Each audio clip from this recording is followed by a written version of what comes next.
Hey you guys, so today I will be installing this lace frontal so that I can put a half wig on. Just hear me out,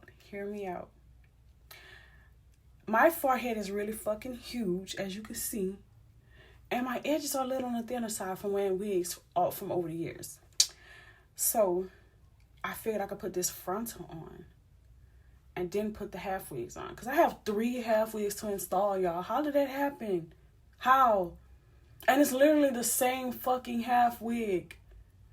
So I'm going to put this on, which is really cute. I'm going to put this frontal on. And then I'm going to try to put the half wigs on. Just work with me. Bear with me. Okay?